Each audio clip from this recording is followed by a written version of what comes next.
അസ്സലാമു അലൈക്കും വറഹ്മത്തുള്ളാഹി വബറകാത്ത്. അൽഹംദുലില്ലാഹി വഹദ വസ്സലാത്തു വസ്സലാമു അലാ മൻ ലാ നബിയ്യ ബഅദ. പ്രിയപ്പെട്ട കൂട്ടുകാരെ, എല്ലാവർക്കും സുഖം തന്നെയല്ലേ? അൽഹംദുലില്ലാ, എല്ലാവർക്കും സുഖം തന്നെയാണ് അല്ലേ? ഓക്കെ, കഴിഞ്ഞ 3 നോമ്പും നോറ്റിട്ടുള്ള കുട്ടികൾ ഒന്ന് പേര് എഴുതിയാട്ടെ. ആരൊക്കെയാണ് കഴിഞ്ഞ 3 നോമ്പും പൂർണ്ണമായും നോറ്റിട്ടുള്ളതെന്ന് ഞാൻ നോക്കട്ടെ. ഓക്കെ, പേരുകൾ എഴുതുക കമൻറ്റ് ബോക്സിൽ. ഓക്കെ, ഒരുപാട് പേരുകൾ വരുന്നുണ്ടല്ലോ. മാഷാ അല്ലാ, മാഷാ അല്ലാ. ഒരുപാട് നമ്മുടെ ബാലവേദിയുടെ കുട്ടികൾ നല്ല കുട്ടികളാണ്. എല്ലാവരും നോമ്പ് പറ്റിയിട്ടുണ്ട്. ഭൂരിഭാഗം കുട്ടികൾ നോമ്പ് പറ്റിയിട്ടുണ്ട്. മാഷാ അല്ലാ, മാഷാ അല്ലാ, ബാറക്കല്ലാ. സന്തോഷം. ഓക്കെ, ഇന്ന് നമുക്ക് ദ കീ ഓഫ് ജന്നയിലേക്ക് പ്രവേശിച്ചാലോ? ഓക്കെ, കഴിഞ്ഞ പ്രാവശ്യം ഒരു പ്രാർത്ഥന പഠിപ്പിച്ചു തന്നിരുന്നു. ചില കുട്ടികൾക്ക് അറിയില്ലായിരുന്നു നോമ്പ് തുറക്കുമ്പോഴുള്ള പ്രാർത്ഥന. അത് പഠിച്ചിട്ടുണ്ടോ? ഇപ്രാവശ്യം ചോദിക്കുമെന്ന് പറഞ്ഞിട്ടുണ്ടായിരുന്നു. പഠിച്ചിട്ടുണ്ടോ? ഓക്കെ, പഠിച്ചിട്ടുണ്ട് അല്ലേ? മാഷാ അല്ലാ, മാഷാ അല്ലാ, സന്തോഷം. അപ്പോൾ പഠിച്ചിട്ടുള്ള കുട്ടികൾ പെട്ടെന്ന് എഴുതിക്കോളി. നോമ്പ് തുറക്കുമ്പോഴുള്ള പ്രാർത്ഥന ഇന്നലെ വരെ അറിയില്ലായിരുന്നു, ഇന്നലെ പഠിച്ചിട്ടുണ്ട് എന്നുള്ളവർ എഴുതിക്കോളി കേട്ടോ. മാഷാ അല്ലാ, മാഷാ അല്ലാ, കമൻറ്റ് ബോക്സിൽ ഇട്ടോളെ. ഓക്കെ, അപ്പോൾ ഇന്നും നമ്മളൊരു പ്രാർത്ഥനയാണ് പഠിക്കുന്നത്. വളരെ അർത്ഥവത്തായിട്ടുള്ള പ്രാർത്ഥനയാണ്. നമ്മൾ നിരന്തരം പ്രാർത്ഥിക്കേണ്ടതുണ്ട്. അതുകൊണ്ട് എന്ത് ചെയ്യണം? നമ്മളെല്ലാവരും കാണാതെ പഠിക്കേണ്ടതുണ്ട്.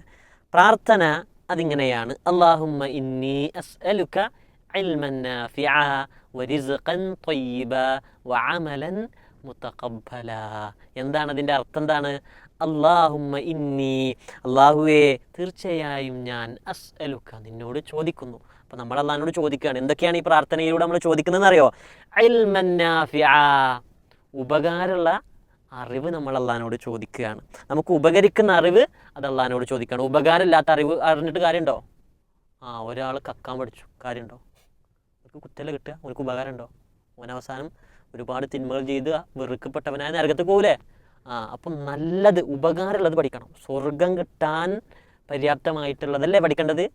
അങ്ങനെ ഉപകാരമുള്ള കാര്യങ്ങൾ നമ്മൾ പഠിക്കാൻ, അങ്ങനെയുള്ള ഇൽമ എനിക്ക് തരണേ എന്നുള്ളതിനോട് ചോദിക്കുകയാണ്. അതേപോലെ വരിസ്ഖൻ ത്വയ്യിബ, വിശിഷ്ടമായിട്ടുള്ള ഉപജീവനം അത് നമ്മൾ അല്ലാഹുവിനോട് ചോദിക്കുകയാണ്. നമ്മൾ നല്ലതേ ഭക്ഷിക്കാൻ പാടുള്ളൂ അല്ലേ? ഹറാമായിട്ടുള്ളത് നമ്മുടെ ശരീരത്തിലുണ്ടെങ്കിൽ അത് നമ്മൾ പ്രാർത്ഥന സ്വീകരിക്കൂല. അപ്പുറത്തോൻ്റെ വീട്ടിലെ മാവുന്ന് കട്ടെടുക്കാൻ പാടുണ്ടോ? ഇല്ല. അപ്പുറത്തെ കാക്ക കണ്ടാൽ നല്ല ചീത്ത കിട്ടൂലേ? പക്ഷേ അപ്പുറത്തെ കാക്ക കണ്ടിട്ടില്ലെങ്കിലും, നമ്മുടെ അയൽവാസി കാക്ക മൂപ്പര് നമ്മൾ കട്ടെടുക്കുന്നത് കണ്ടിട്ടില്ലെങ്കിലും ആര് കാണുന്നുണ്ട്? ഇവിടെ പറഞ്ഞു, അൽ ബസീറായിട്ടുള്ള അള്ളാഹ് കാണുന്നുണ്ട് അല്ലേ? എല്ലാം കാണുന്നവനാണ് ആര്? അള്ളാഹു. അപ്പോൾ അള്ളാഹ് കാണുന്നുണ്ടെന്ന് മനസ്സിലാക്കി അതിനൊന്നും നിൽക്കാൻ പാടില്ല. അപ്പം നല്ലതേ നമ്മൾ കഴിക്കാൻ പാടില്ല. അപ്പം നല്ല ഉപജീവനം അല്ലാഹുവിനോട് ചോദിക്കുകയാണ്. ഏറെ വിശിഷ്ടമായിട്ടുള്ള ഉപജീവനം അല്ലാഹുവിനോട് ചോദിക്കുകയാണ്. അതേപോലെ വഅമലൻ മുതഖബ്ബല, സ്വീകരിക്കപ്പെടുന്ന പ്രവർത്തനങ്ങൾ നമ്മൾ അല്ലാഹുവിനോട് ചോദിക്കുകയാണ് അല്ലേ? നമ്മൾ ഒരുപാട് നിസ്കരിച്ചു, അതൊന്നും സ്വീകരിക്കാതെ പോയിട്ടുണ്ടെങ്കിലോ, അതൊന്നും സ്വീകരിച്ചിട്ടില്ലെങ്കിലോ നഷ്ടല്ലേ? അതുകൊണ്ട് നമ്മൾ ചെയ്യുന്ന ഓരോ കാര്യങ്ങൾ അതെല്ലാം അല്ലാഹ് സ്വീകരിക്കണം. അപ്പം അതിനുവേണ്ടി നമ്മൾ ഈ ഒരു പ്രാർത്ഥന നിരന്തരം പതിവാക്കണം. അതിനല്ലാഹ് നമുക്ക് തൗഫീഖ് നൽകി അനുഗ്രഹിക്കട്ടെ. ഓക്കെ, കഴിഞ്ഞ ക്ലാസ്സിൽ ലെവലപ്പ് നിങ്ങളെല്ലാവരും പൂരിപ്പിച്ചിട്ടുണ്ടോ? ഓക്കെ, ആദ്യം ഏതാണ് വരിക? നുത്ഫയാണ് അല്ലേ? ഓക്കെ, നുത്ഫയാണ്. പിന്നെ അലഖ, പിന്നെന്താണ്? മുദ്ഗ. നാലാമത്തത് ഇളാം, ഓൾറെഡി അതിലുണ്ട്. അഞ്ചാമത്തത് എന്താ വരിക? ലഹ്മ്. ആറാമത്തത് അറൂഹ്. കൃത്യമായിട്ടാണോ എഴുതിയിട്ടുള്ളത്? അങ്ങനെയാണെങ്കിൽ എക്സ്പി ഇട്ടോളൂ കേട്ടോ. ഓക്കെ, ഇന്നലെ പാവപ്പെട്ടവരെ സഹായിച്ചോ? അങ്ങനെയുള്ള ആളുകൾക്ക് എക്സ്പി കിട്ടിയിട്ടുണ്ട്. ഇവിടെ സമ്മാനത്തിന് വേണ്ടി ഓരോ കാര്യങ്ങൾ അവന് ശരിയായി വരികയാണ്. അതോടൊപ്പം പരലോകത്തൊരുപാട് സമ്മാനങ്ങളാണ് അല്ലേ? സ്വർഗത്തിൽ അവന് വിചാരിച്ചത് എന്ത് ലഭിക്കും? ഭാഗ്യവന്മാരാട്ടോ നമ്മളെ ബാലവേദി, വിസ്ഡം ബാലവേദിൻ്റെ കുട്ടികൾ. എത്ര ഭാഗ്യവന്മാരാ! ഇത് പഠിക്കുന്നതിലൂടെ, ഇതിലുള്ള ഗെയിം ഓരോ ലെവൽ ചെയ്യുന്നതിലൂടെ സ്വർഗത്തിലേക്കുള്ള ഓരോ കാര്യങ്ങളെ ശരിയാണ്. നിങ്ങൾ ഭാഗ്യവന്മാരാട്ടോ. മാഷാ അല്ലാ, അല്ലാഹ് ഖൈറാക്കി തരട്ടെ. ഓക്കെ, ഇന്നത്തെ ലെവലപ്പ് എന്താ? നിങ്ങളുടെ കൂട്ടത്തിൽ ഒരുപാട് ആളുകൾ നല്ല ചിത്രം വരക്കുന്നവരൊക്കെ ഉണ്ട്. ആർക്കൊക്കെയാണ് ചിത്രം വരക്കുന്നതിൽ കളറിങ്ങിലൊക്കെ സമ്മാനം കിട്ടിയത്? അങ്ങനെയുള്ളവർ കമൻറ്റ് ബോക്സിൽ അവരെ പേര് എഴുതുക. ഏത് തലത്തിലാണ്? കോംപ്ലക്സ് തലത്തിലാണോ, മദ്രസ തലത്തിലാണോ, ജില്ലാ തലത്തിലാണോ, എവിടെയാണ് കിട്ടിയത്? സ്റ്റേറ്റ് ലെവലിൽ 1ാം സ്ഥാനം കിട്ടിയൊക്കെ കുട്ടികളുണ്ട്. അങ്ങനെയുള്ള കുട്ടികളൊക്കെ കമൻറ്റ് ബോക്സിൽ പേര് എഴുതി അവരുടെ സ്ഥാനം എഴുതിയിടുക കേട്ടോ. ഓക്കെ, സ്കൂളിലും കുറേ ആൾക്കാർക്ക് കിട്ടിയിട്ടുണ്ട്, അവരൊക്കെ പേര് എഴുതിക്കോളൂ കേട്ടോ. ഓക്കെ, ഒരുപാട് കുട്ടികൾ പേര് എഴുതിയിട്ടുണ്ട്. മാഷാ അല്ലാ, സന്തോഷമുണ്ട്. നല്ല കുട്ടികളാണ്, എല്ലാത്തിനും കഴിവുള്ള കുട്ടികളാണ് നമ്മളെ ബാലവേദിൻ്റെ കുട്ടികൾ, വിസ്ഡം ബാലവേദിൻ്റെ കുട്ടികളെന്ന് എല്ലാവരും പറയണം. നമുക്ക് സന്തോഷമുണ്ട്. അപ്പോൾ ചില കുട്ടികൾ നമ്മളെ കൂട്ടത്തിലില്ല, വിശുദ്ധ ബാലവേദിൻ്റെ മെമ്പർഷിപ്പൊന്നുമില്ല. അപ്പോൾ അവരൊക്കെ നമ്മൾ വിളിക്കുക, നിങ്ങൾ ഞങ്ങളെ കൂട്ടത്തേക്ക് വന്നോളി, ഒരുപാട് കാര്യങ്ങൾ പഠിക്കാനും കളിക്കാനും രസകരമായി നന്മകൾ ചെയ്യാനും അവസരങ്ങൾ വിസ്ഡം ബാലവേദി നമുക്ക് ഒരുക്കി തരുന്നുണ്ട് എന്ന് അവരോട് പറയുക. ഓക്കെ, ഇൻഷാ അല്ലാ. ഈ ദിവസത്തെ ഈ പാഠത്തിലെ ലെവലപ്പ് എന്താണ്?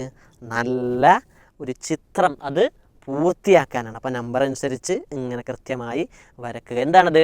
വരച്ച് കഴിയുമ്പോഴായിരിക്കും അറിയുക അല്ലേ? പക്ഷെ ഇപ്പുറത്ത് അതിൻ്റെ ഓൾറെഡി ഒരു ഫോട്ടോ ഉണ്ട്. ഒരു കുട്ടി ഇത് കണ്ടപ്പോൾ പറഞ്ഞെന്താ അറിയോ? ഇതെന്താണെന്ന് ചോദിച്ചപ്പോൾ അവൻ പറയാണ് ഫെമ്പരം എന്ന് പറഞ്ഞു. ഞാൻ പറഞ്ഞു ഫെമ്പരം അല്ല, പമ്പരം അല്ല, ഇതെന്താണെന്ന് നിങ്ങൾ കമൻറ്റ് ചെയ്യുക. ഓക്കെ, നല്ല രീതിയിൽ തന്നെ ചിത്രം വരച്ച് ഓരോ ഡോട്ടിലും കൃത്യമായി തട്ടിച്ച് അതേപോലെ നല്ല കളറ് ചിത്രത്തിലുള്ളത് പോലെ കളർ കൊടുക്കുക. ഓക്കെ, ഇനി റമദാൻ ഡെയിലി സ്ട്രീക്കിൽ ഇന്ന് ചെയ്യാനുള്ളത് നമ്മുടെ നോമ്പ് വിശേഷങ്ങൾ അത് ഡയറിയിൽ എഴുതുക. ഡയറിയിൽ നമ്മുടെ നോമ്പ് വിശേഷങ്ങൾ എഴുതുക. അങ്ങനെ എഴുതുകയാണെങ്കിൽ 15 പോയിൻ്റാണ്. പാരൻസ് നോക്കുണ്ടോ, വെറുതെ 15 പോയിൻ്റ് 15 XP കിട്ടുമൊന്നുമില്ല. അതേപോലെ ഇന്ന് ഒരു കാര്യം നമ്മൾ മറന്നു, ആരെങ്കിലും കമൻറ്റ് ഇതുവരെ കുറച്ച് സമയം കഴിഞ്ഞല്ലോ, അവസാനത്തെ ആ ഒരു ഭാഗത്തേക്ക് എത്തി, പക്ഷേ ഒരു കാര്യം നമ്മൾ ചെയ്യാൻ വിട്ടുപോയി. ആരെങ്കിലും കമൻറ്റ് ചെയ്യുന്നുണ്ടോ എന്ന് നോക്കി, പക്ഷെ ആരും കമൻറ്റ് ചെയ്യുന്നത് കണ്ടിട്ടില്ല. നിങ്ങൾ ഇന്ന് ശ്രദ്ധിക്കണം, അടുത്ത ക്ലാസ് മുതൽ ശ്രദ്ധിക്കണം. അപ്പോൾ നമ്മൾ വിട്ടുപോയത് എന്താണ്? സൂറത്തുൽ അലക്കിൻ്റെ ഓരോ ആയത്ത് നമ്മൾ എടുക്കുന്നുണ്ട് അല്ലേ? അതിൻ്റെ ചെറിയ രീതിയിൽ അതിൻ്റെ അർത്ഥമൊക്കെ നമ്മൾ മനസ്സിലാക്കുന്നുണ്ട്. അപ്പോൾ ഇന്ന് 3-ാമത്തെ ആയത്തും 4-ാമത്തെ ആയത്തുമാണ് നമ്മൾ മനസ്സിലാക്കാൻ പോകുന്നത്. ഓക്കെ, 3-ാമത്തെ ആയത്ത് اقرأ وربك الأكرم الذي علم بالقلم. ഓതുക, നിന്റെ രക്ഷിതാവ് ഏറ്റവും ഉദാരനാകുന്നു. അപ്പോൾ നമ്മുടെ രക്ഷിതാവ് അങ്ങേയറ്റം മാന്യനാണ്, അങ്ങേയറ്റം ഉദാരനാണ് എന്നാണ് പറയുന്നത്. അങ്ങനെയുള്ള അള്ളാഹുവിൻ്റെ നാമത്തിൽ നമ്മൾ പാരായണം ചെയ്യാനാണ് പറയുന്നത്. അല്ലദീ അല്ലമ ബിൽ ഖലം, അല്ലദീ അല്ലമ ബിൽ ഖലം, പേന കൊണ്ട് പഠിപ്പിച്ചവനായിട്ടുള്ള അള്ളാഹു. അങ്ങനെയുള്ള അള്ളാഹിൻ്റെ നാമത്തിൽ ഖുർആൻ പാരായണം ചെയ്യണം. അള്ളാഹുവിൻ്റെ നാമം പറഞ്ഞുകൊണ്ടാണ് പാരായണം ചെയ്യേണ്ടത്. എന്നിട്ട് അള്ളാഹിൻ്റെ ഓരോ വിശേഷണങ്ങൾ ഇങ്ങനെ പറയാം. അള്ളാഹ് പേന കൊണ്ട് നമുക്ക് പഠിപ്പിച്ചവനാണ്. അറിവ് നേടാൻ ഒരുപാട് മാർഗങ്ങളുണ്ട് അല്ലേ? എങ്കിൽ ഈ ആയത്തിലൂടെ, ഈ 4-ാമത്തെ ആയത്തിലൂടെ അള്ളാഹു സുബ്ഹാനഹു വ തആല എന്താ പറയുന്നത്? കലം എന്ന് പ്രയോഗമുണ്ട് അല്ലേ? പേന കൊണ്ട് പഠിപ്പിച്ചവനായിട്ടുള്ള അള്ളാഹു എന്നുള്ളത്, ഒരു കാര്യം എഴുതി വെക്കുക എന്നുള്ളത് അത് അറിവ് നേടിയ സഹായിക്കുന്ന ഒന്നാണ് അല്ലേ? അതുകൊണ്ടാണ് കലം എന്ന് പ്രത്യേകമായി അവിടെ പഠിപ്പിച്ചത് എന്ന് നാം മനസ്സിലാക്കുക. ആണ് ഇന്ന് നിങ്ങൾ എന്ത് ചെയ്യണം? ഇന്നത്തെ പോയിന്റ് കിട്ടണമെങ്കിൽ എന്ത് ചെയ്യണം?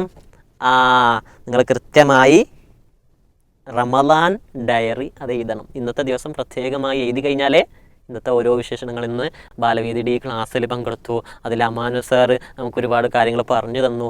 ബാലവേദി വിങ്ങാണ് ഇതെല്ലാം നമുക്ക് വേണ്ടി തയ്യാറാക്കി തന്നത്. വിസ്ഡം ബാലവേദിയുടെ മെമ്പേഴ്സിന് വേണ്ടി നമ്മൾ നിരന്തരം അങ്ങനെ പ്രാർത്ഥിച്ചതൊക്കെ നമ്മൾ എഴുതുക. അങ്ങനെ കൃത്യമായിട്ട് ഇന്നത്തെ ദിവസത്തെ ആ ഒരു ഡയറി എഴുതുകയാണെങ്കിൽ നിങ്ങൾക്ക് 15 പോയിൻ്റാണ് റമദാൻ ഡെയിലി സ്ട്രീക്കിൻ്റെ ഭാഗമായിട്ട് ആ ഒരു ഭാഗത്ത് നിങ്ങൾക്ക് കിട്ടുക. ഓക്കെ, ഇൻഷാ അല്ലാ. നിങ്ങൾക്ക് മൊത്തം എത്ര പോയിന്റ് കിട്ടി എന്നുള്ളത് എഴുതുക അല്ലേ? ചില കുട്ടികൾക്ക് 3 ദിവസം കഴിഞ്ഞാൽ 3 സ്റ്റാർ കിട്ടും അല്ലേ? നല്ല കുട്ടികളാണെങ്കിൽ അവർക്ക് 3 സ്റ്റാറാണ് കിട്ടുക. നല്ല കുട്ടികൾക്ക് മാർക്ക് കൂടും. ഇന്ന് കിട്ടിയിട്ടുള്ള കുട്ടിക്ക് മാഷാ അല്ലാ കഴിഞ്ഞ 3 നോമ്പും പൂർണ്ണമായും നോറ്റിട്ടുണ്ട്, പള്ളിയിൽ കൃത്യമായി പോയിട്ടുണ്ട്, അത്താഴം കഴിച്ചിട്ടുണ്ട്, അതേപോലെ ഖുർആൻ പാരായണം 30 പോയിൻ്റ് അവനുണ്ട്, ബാലവേദി ക്ലാസ് കേട്ടിട്ടുണ്ട്, റമദാൻ ഡെയിലി സ്ട്രീക്ക് എല്ലാം ചെയ്തിട്ടുണ്ട്, നോമ്പ് തുറക്കുന്ന ആ ഒരു പ്രാർത്ഥന പ്രാർത്ഥിച്ചിട്ടുണ്ട്, തറാവി നമസ്കരിച്ചിട്ടുണ്ട്. അവന് 600 പോയിൻ്റാണ് മാഷാ അല്ലാ. അവന് 3 സ്റ്റാർ അച്ചീവ്മെൻറ്റ് കിട്ടിയിട്ടുണ്ട്. ഓക്കെ, മാഷാ അല്ലാ, സന്തോഷം. ഈ കുട്ടിക്കല്ല ഒരുപാട് നന്മകൾ നൽകട്ടെ. അതുപോലെ നിങ്ങൾക്കും ഞങ്ങൾക്ക് എല്ലാവർക്കും അല്ലാഹു ഒരുപാട് നന്മകൾ സമ്മാനിക്കട്ടെ. അപ്പോൾ ഈ കാര്യം ശ്രദ്ധിക്കുക. റമദാൻ റയ്യാൻ സൂപ്പർ സ്റ്റാറിൻ്റെ ഈ ഒരു കാര്യം ശ്രദ്ധിക്കുക. പോയിന്റ് ഇടുന്നതിൽ കള്ളത്തരം പാടില്ല. കള്ളത്തരം കാട്ടിയാൽ എന്താണ്? അത് തിന്മ നരകത്തിലേക്കും നയിക്കുമെന്നുള്ളത് നമ്മൾ മനസ്സിലാക്കുക. കഴിഞ്ഞ ആഴ്ചയിൽ നിങ്ങൾക്ക് ഓരോരുത്തർക്കും അഥവാ കഴിഞ്ഞ 3 ദിവസം, ആ 3 ദിവസത്തെ പോയിന്റുകൾ നിങ്ങൾ എത്ര XP കിട്ടി എന്നുള്ളത് ഓരോരുത്തരും എഴുതുക. എത്ര സ്റ്റാർ കിട്ടി എന്നുള്ളത് എഴുതുക. അള്ളാഹു ഖൈറാക്കി തരട്ടെ. അസ്സലാമു അലൈക്കും വറഹ്മത്തുള്ളാഹി വബറകാതുഹു. പ്രിയപ്പെട്ട കൂട്ടുകാരെ, റമദാൻ മാസത്തിലെ സൽക്കർമ്മങ്ങൾ പ്ലാൻ ചെയ്യാൻ റമദാൻ ക്വസ്റ്റ് കൂടെ ഉണ്ടല്ലോ. അതിനോടൊപ്പം വിസ്ഡം ബാലവേദി ഒരുക്കുന്ന ഒരു കുഞ്ഞു സർപ്രൈസ് ഇതാ. നമ്മുടെ ടീം ബാലവേദി യൂട്യൂബ് ചാനലിൽ എല്ലാ ദിവസവും അപ്ലോഡ് ചെയ്യുന്ന റമദാൻ ക്വസ്റ്റ് വീഡിയോകൾ കാണുക. അതിന് താഴെ കമന്റ് രേഖപ്പെടുത്തുക. കമന്റ് ചെയ്യുന്നവരിൽ നിന്ന് തെരഞ്ഞെടുക്കപ്പെടുന്ന 3 പേർക്ക് ദിവസവും സമ്മാനങ്ങൾ ലഭിക്കുന്നു. വേഗം തന്നെ വീഡിയോകൾ കാണൂ, സമ്മാനങ്ങൾ സ്വന്തമാക്കൂ.